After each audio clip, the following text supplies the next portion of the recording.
ইউরোপীয় culture, American culture, পশ্চিমা নাটক, পশ্চিমা সিনেমা, এই সংস্কৃতি এমনভাবে আমাদের উপরে চাপিয়ে দেওয়া হয়েছে, আচার আচরণে, কথাবার্তায়, চাল চলনে, বেশভূষায়, চিন্তা চেতনায়, কর্মে, অনুপ্রেরণায়, সাহিত্যাঙ্গনে, নাটক সিনেমায়, বই পুস্তকে, সর্বক্ষেত্রে জাহেলিয়াতের আদর্শকেও আমরা ছাড়িয়ে গিয়েছি।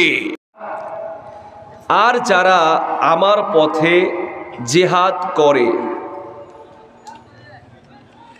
লানাহদিয়ান্নাহুম, অবশ্যই আমি রব্বুল আলামিন তাদেরকে সুপথ দেখাবো, পথ নির্দেশ দিব। ওয়া ইন্নাল্লাহা লামাআল মুহসিনিন, আর যারা মুহসিন, যারা ইখলাসের সাথে আল্লাহর জমিনে আল্লাহর দ্বীনকে কায়েম করার জন্য কাজ করে, আল্লাহ রাব্বুল আলামিন তাদেরকে সব ধরনের সাহায্য সহযোগিতা করেন এবং আল্লাহ তাদের সাথে থাকেন। বলি সুবহানাল্লাহ।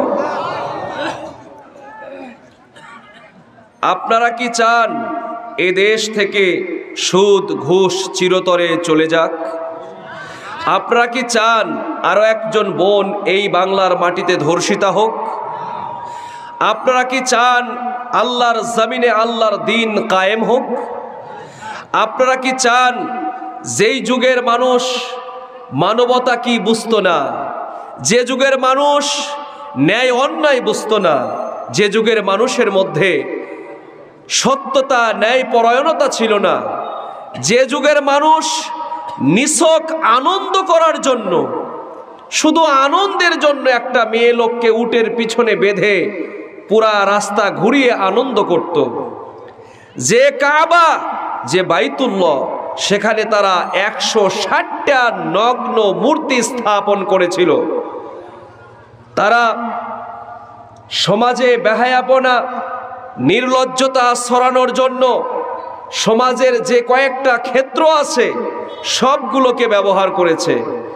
তখনকার সময় সাহিত্যের বিভিন্ন আসর জমত, উকাস মেলা নামে একটা মেলা হতো, সেখানে যে যত বেহায়া নির্লজ্জ কবিতা রচনা করতে পারে সেই হলো সবচাইতে বেশি সম্মানিত।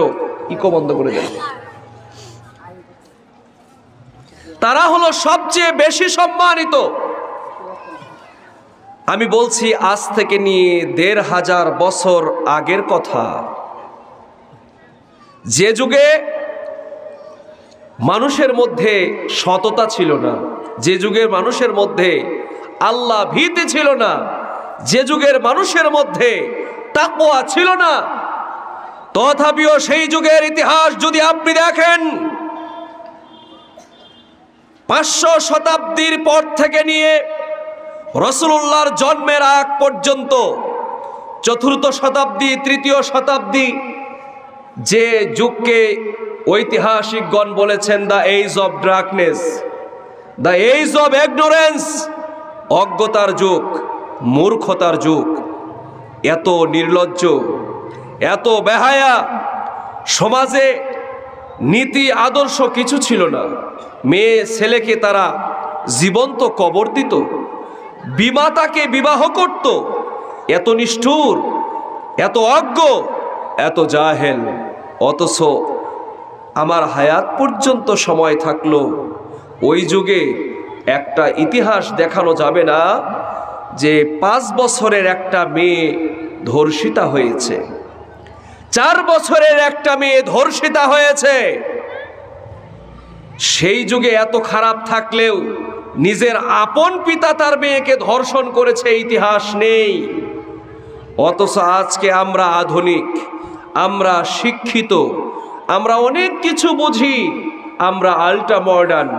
অথচ আমার দেশে গত 24-25 সালে, 23 সালে এদেশের মাটিতে 3.5 বছরের মেয়ে ধর্ষিতা হয়েছে। এদেশের মাটিতে আপনার রংপুর জেলায় নিজের আপন বাবার দ্বারা নিজ মেয়ে ধর্ষিতা হয়েছে, এই খবরও আমাদেরকে পড়তে হলো। আজকে এই সামাজিক প্রেক্ষাপটে নির্লজ্জতা, বেহায়াপনা, ইউরোপীয় কালচার, আমেরিকান কালচার, পশ্চিমা নাটক, পশ্চিমা সিনেমা, এই সংস্কৃতি এমন ভাবে আমাদের উপরে চাপিয়ে দেওয়া হয়েছে, আচার আচরণে, কথাবার্তায়, চাল চলনে, বেশভূষায়, চিন্তা চেতনায়, কর্মে, অনুপ্রেরণায়, সাহিত্য অঙ্গনে, নাটক সিনেমায়, বই পুস্তকে, সর্বক্ষেত্রে জাহেলিয়াতের আদর্শকেও আমরা ছাড়িয়ে গিয়েছি। কথা বলেন ঠিক কিনা? সম্মানিত সাথী এবং বন্ধুগণ, তাই আমরা চাই এমন একটি ইসলামী সমাজ, যেই সমাজে মাযহাবের নামে কোনো সংকীর্ণতাবাদ থাকবে না। আমরা চাই এমন একটি ইসলামী সমাজ যেখানে জাহেলিয়াতের কোনো আচার আচরণ হবে না। আমরা চাই এমন একটি ইসলামী সমাজ যেই সমাজে প্রত্যেক মানুষ ব্যক্তি স্বাধীনতা ভোগ করবে, যেই সমাজের মানুষ ন্যায় ইনসাফ ভিত্তিক সমাজ গঠন করবে। আমরা চাই এমন একটি সমাজ যে সমাজে একজন ব্যবসায়ী নিরাপদে রংপুর, ঢাকা, সারা বাংলাদেশ ঘুরবে, তাকে টাকা পয়সা জানমালের নিরাপত্তা আমাদের এই রাষ্ট্র দিবে। আমরা চাই এমন একটি সমাজ ব্যবস্থা যেই সমাজে আপনার মেয়ে বিশ্ববিদ্যালয় মেডিকেলে পড়তে যাবে, সে তার ইজ্জত আবরু নিয়ে বাড়ি থেকে যেভাবে বের হয়েছে সুস্থ অবস্থায় আবার মায়ের কোলে ফিরে আসবে। আমরা চাই এমন একটি সমাজ ব্যবস্থা যে সমাজ ব্যবস্থায় কোনো মানুষের ভিতরে সন্ত্রাসবাদ, সাদাবাজ, হিরোইনখোর, সুদখোর, ঘুষখোর, টেন্ডারবাজের ভয়ে মানুষ শঙ্কিত থাকবে না। রাজনীতির নামে কোনো দৌরাত্ম্য চলবে না, সন্ত্রাসবাদ চলবে না। এমন একটি সমাজ ব্যবস্থা আপনারা চান কি চান না?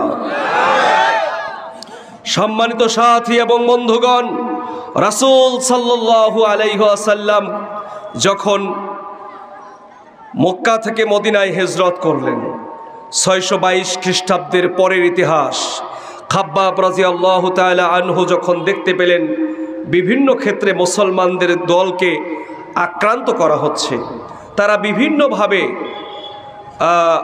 ইহুদি খ্রিস্টানদের দ্বারা লজ্জিত হচ্ছে, মার খাচ্ছে, খাব্বাব রাদিয়াল্লাহু তাআলা আনহু রাসূলুল্লাহ সাল্লাল্লাহু আলাইহি ওয়াসাল্লামকে লক্ষ্য করে বললেন, আলা তাস্তানসিরু লানা, হে নবী, আপনি কি আমাদের জন্য আল্লাহর কাছে একটু দোয়া করবেন না?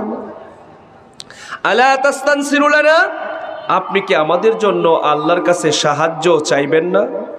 আলা তাদউ লানা, আপনি কি আমাদের জন্য আল্লাহর কাছে একটু দোয়া করবেন না? কাফেররা তো নির্যাতন করতে করতে আমাদের শেষ করে দিল। আমরা মার খাচ্ছি, পরিবারে আমরা নিরাপদ নই, রাস্তায় আমরা নিরাপদ নই, তাদের কাছে আমাদের জান মাল সম্পদ সবকিছু হুমকির মুখে।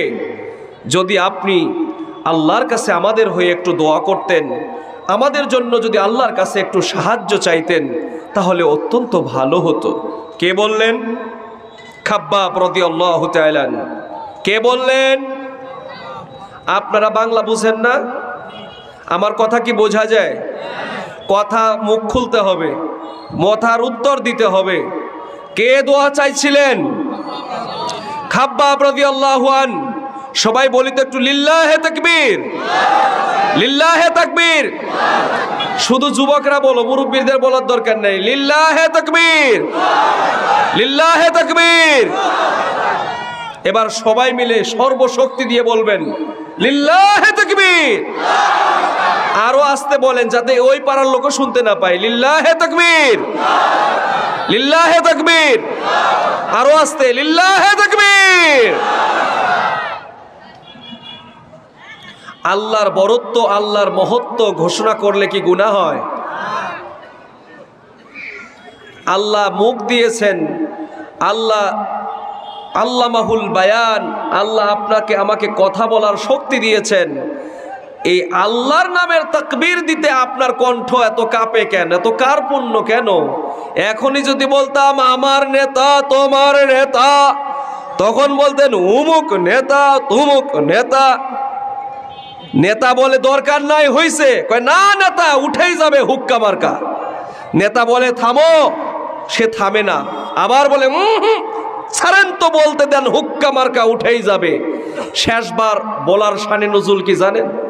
এর শানে নজুল হলো নেতা। ওই যে আমি আবার বললাম, সবার মাঝখান থেকে আমাকে চিনে রেখো, ভিজিএফ কার্ড, আরো সুযোগ সুবিধা যেগুলো আসবে আমারটা একটু মনে রাখো, এটা হলো শানে নজুল। কথা বুঝেছেন? সম্মানিত হাজিরিন,